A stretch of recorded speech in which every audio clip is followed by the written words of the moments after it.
Bapak, Ibu, dan Saudara yang dikasihi Tuhan, khotbah saya pada pagi hari ini saya beri judul Menebar Kasih Melalui Tutur Kata dan Perbuatan. Khotbah saya akan saya awali dengan sebuah cerita yang sangat inspiratif sekali Bapak Ibu, berkaitan dengan Romo Mangun Wijaya dan masyarakat Kalicode.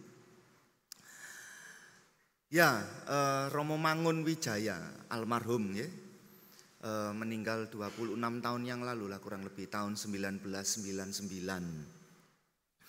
Dia lahir 1926, anak dari Bupati Magelang pada zaman kolonial Belanda.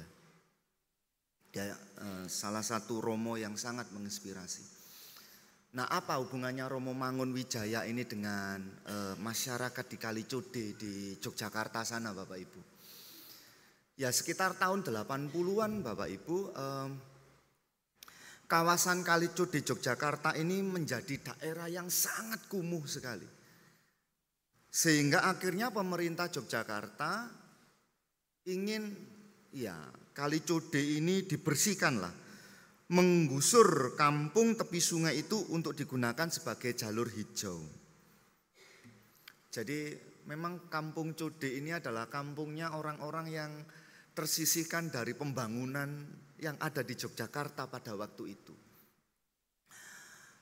Pada umumnya mereka yang ada di bantaran Kalicode ini adalah mulai dari para pengamen, para penjual asongan, loper koran, maling, bahkan sampai pelacur ada di situ semuanya. Dan karena mereka ada di dalam ekonomi yang sangat-sangat rendah sekali, pada waktu itu memang di bantaran Kalicode itu bukan berdiri bangunan-bangunan permanen Bapak Ibu. Bangunannya hanya kotak-kotak yang terbuat dari kardus begitu. Kardus terus papan-papan triplek seperti itu. Nah lalu hadirlah Romo Mangun Wijaya yang memikirkan bahwa ini nanti kalau Kalicode ini digusur, orang-orang ini nanti tinggal di mana? Begitu. Akhirnya Romo Mangun dengan bekal talenta yang diberikan Tuhan kepadanya, jadi Romo Mangun ini juga dia adalah insinyur lulusan arsitektur Bapak Ibu. Jadi dia adalah arsitek begitu, lulusan arsitek. Sehingga dengan keahliannya dia menyulap kondisi Kalicode, bantaran perkampungan Kalicode ini menjadi tempat yang sangat rapi, yang sangat bagus, sangat arsitek sekali. Tidak hanya itu juga, Romo Mangun juga, ini kalau jenengan lihat di gambar begitu, Romo Mangun juga memberikan pelajaran kepada anak-anak. Jadi dengan kehadiran Romo Mangun, anak-anak yang meskipun dia juga jadi loper koran, jadi pengamen, tetapi mereka tidak lupa untuk tetap belajar. Seperti itu. Dan keberadaan Romo Mangun juga membuat masyarakat di Kalicode juga mulai wawasannya terbuka. Di awal-awal mungkin Romo Mangun sempat mengalami tantangan begitu ya Bapak Ibu, karena mungkin dianggap kristenisasi begitu. Tetapi semakin lama masyarakat di Kalicode itu benar-benar merasakan bahwa niat tulusnya Romo Mangun untuk membangun masyarakat di bantaran Kalicode. Dan bahkan sampai sekarang kalau panjenengan pergi ke Jogja dan berwisata di wisata Code itu, di situ akan nampak sekali peninggalan-peninggalan Romo Mangun bersama dengan masyarakat. Bahkan sampai dibuatkan museum Mangun Wijaya. Jadi di situ ada buku-bukunya Romo Mangun, termasuk ya juga gambar-gambar blueprintnya, arsiteknya Romo Mangun untuk membangun kawasan Kalicode di situ. Bahkan sampai dibuat mural dan lain sebagainya. Jadi keberadaan Romo Mangun Wijaya benar-benar sangat-sangat berkesan mendalam bagi masyarakat Kalicode di Yogyakarta. Keberadaan Romo Mangun membawa damai, menunjukkan kasih yang tanpa batas Bapak Ibu, tanpa sekat, tanpa pamrih, Dan tentu saja mengapa Romo Mangun bisa melakukan hal seperti itu, ya karena Gusti Yesus sudah memberikan teladan dan pengajaran. Kasih yang mengubah kehidupan, kasih yang tanpa batas, inilah yang juga ditunjukkan oleh Rasul Petrus kepada Kornelius bersama dengan seluruh anggota keluarga yang ada. Bapak Ibu, kalau panjenengan masih ingat bacaan kita di beberapa minggu yang lalu, itu cerita tentang Petrus yang ada di Yope lalu melihat penglihatan ada kain yang turun. Di kain itu banyak sekali binatang-binatang bahkan yang haram sekalipun. Lalu ada suara dari surga, ambil sembelih makan. Kan begitu kalau panjenengan masih ingat. Tuhan, saya tidak pernah makan makanan yang haram. Ya. Lalu ada suara, apa yang dihalalkan Tuhan jangan kamu bilang haram, begitu. Petrus tidak tahu maksudnya apa. Lalu tiba-tiba ada orang datang minta supaya Petrus pergi ke Kaisarea. Karena di sana ada Kornelius yang ditemui oleh malaikat untuk menyuruh Petrus datang ke Kaisarea. Lalu Petrus akhirnya sadar bahwa maksudnya aku sama Tuhan dari penglihatanku tadi bahwa aku tidak boleh mengharam-haramkan orang, menajis-najiskan orang. Bahkan orang non-Yahudi yang tidak bersunat pun juga harus aku layani. Akhirnya Petrus mau masuk ke rumahnya karena pada waktu itu masuk ke rumah orang tidak bersunat, bukan orang Yahudi, itu dianggap najis. Terus mau masuk dan membaptis Kornelius. Nah, ternyata Bapak Ibu, perbuatan Petrus ini mengundang pro kontra di kalangan rasul-rasul. Karena ternyata baru pertama kali itu ada orang bukan Yahudi itu dibaptis. Lalu ketika Petrus pulang ke Yerusalem, ya, berkumpul dengan para murid, para rasul-rasul yang lainnya, Petrus disidang. Disuruh mempertanggungjawabkan, kok iso awakmu mlebu ndek omahe wong kafir, bahkan membaptis.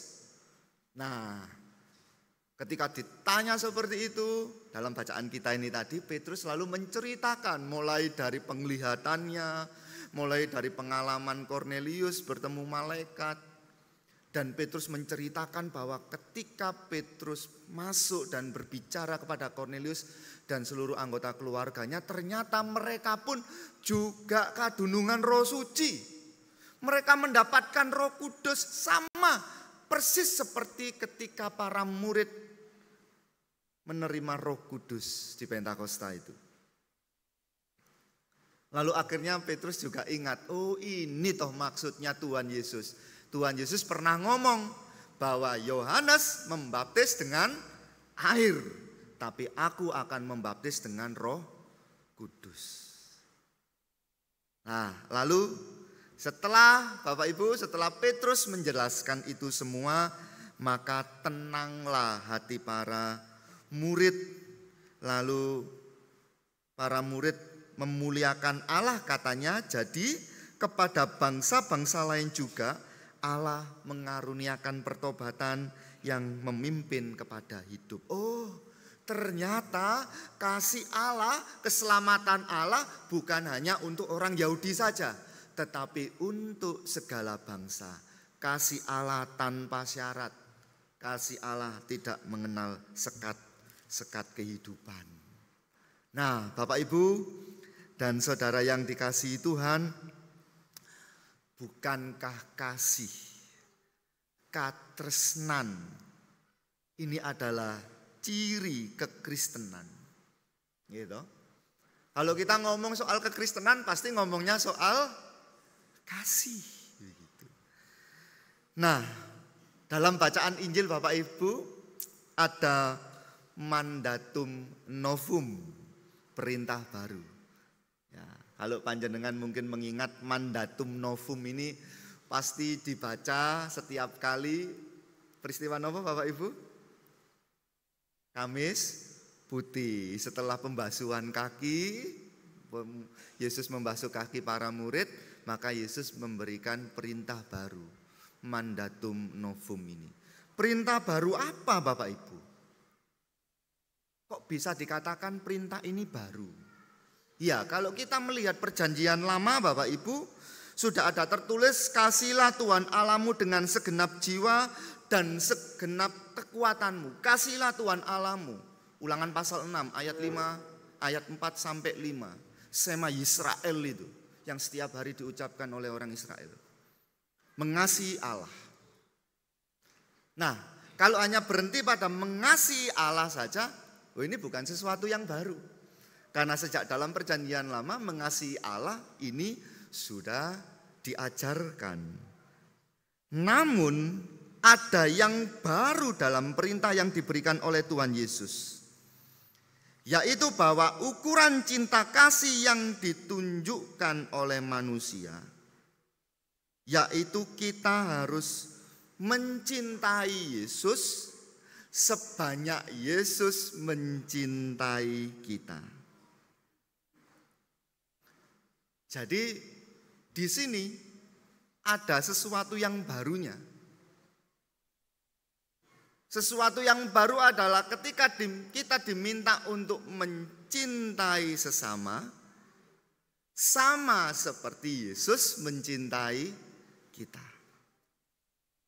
Jadi sesuatu yang baru itu adalah apa yang kita tunjukkan kepada orang lain, itu harus sama seperti apa yang sudah Yesus tunjukkan berikan kepada kita. Nah ini yang baru. Dan ini tentu angel. Wah, agak sulit ini Pak. Kalau Tuhan Yesus sudah merendahkan diri mati di kayu salib untuk menebus dosa dan kesalahan kita, kita pun juga diminta untuk rendah diri dan rendah hati Bapak Ibu. Sulit Pak, karena dipuji, karena menjadi perhatian banyak orang. Oh itu mengenyangkan dan mengasihkan loh Pak. Jadi sombong itu enak loh Pak. Kalau Yesus itu sudah mau berkorban mati untuk mengampuni dosa kita, maka kita pun juga diminta untuk berkorban buat orang lain. Angel Pak. Mending digawe dhewe ae Pak, kan enak. Mending dirasakno dhewe Pak, lha apa kok dibagi-bagi. Kalau Yesus itu sudah mau mengampuni kita, manusia yang penuh dengan dosa ini, kita pun juga diminta untuk mengampuni sesama. Abot Pak.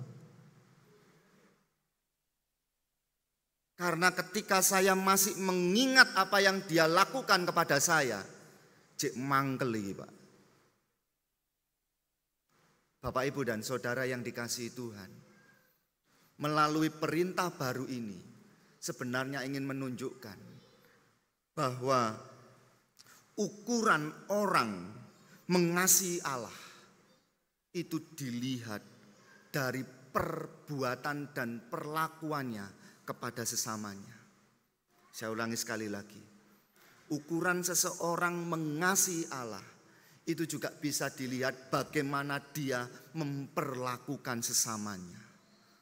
Tidak akan mungkin orang bilang, aku tresno Yesus, aku sayang Yesus, aku cinta Yesus, tetapi perkataan dan perbuatannya suka menyakiti sesamanya. Tetapi perkataan dan perbuatannya selalu menjadi batu sandungan dan penderitaan sesamanya. Tidak bisa Bapak Ibu. Karena mengasihi Allah itu juga harus ditunjukkan dengan mengasihi sesama. Inilah perintah barunya. Nah, oleh karena itu Bapak Ibu dan Saudara yang dikasihi Tuhan, karena itu kita diminta untuk saling mengasihi. Karena ini sebagai tanda bahwa kita adalah murid-murid Tuhan Yesus. Dalam Prapaskah kemarin saya sering mengatakan, Bapak Ibu gimana toh caranya orang lain itu tahu bahwa kita ini orang Kristen? Gimana toh caranya orang lain itu ngomongin orang Kristen itu yang baik bukan yang jelek? Tuhan Yesus sudah memberikan jawaban. Kasihilah sesamamu. Karena dengan begitu orang lain melihat bahwa kamu adalah muridku.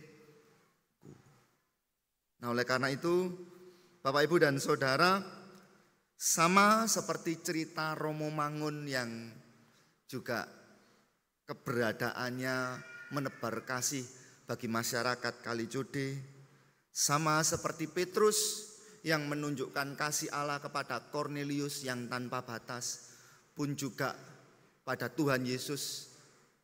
Sama seperti Tuhan Yesus yang juga sudah menunjukkan kasih-Nya yang sampai mati di kayu salib, bangkit untuk menebus dosa manusia. Kita pun juga diminta untuk menunjukkan kasih kepada sesama. Supaya apa Bapak Ibu? Supaya ada perubahan di dalam kehidupan kita bersama.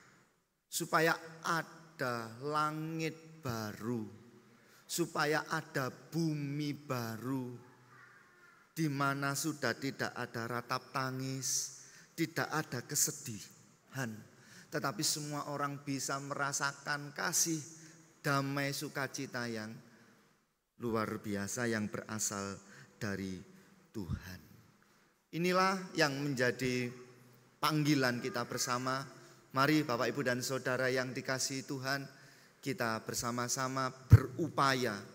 Meskipun itu sulit, tetapi kita terus berupaya untuk menjadi umat kepunyaan Tuhan yang berkenan di hadapannya.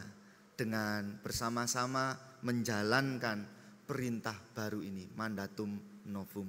Tuhan memberkati kita semuanya. Amin. Saat teduh bagi kita.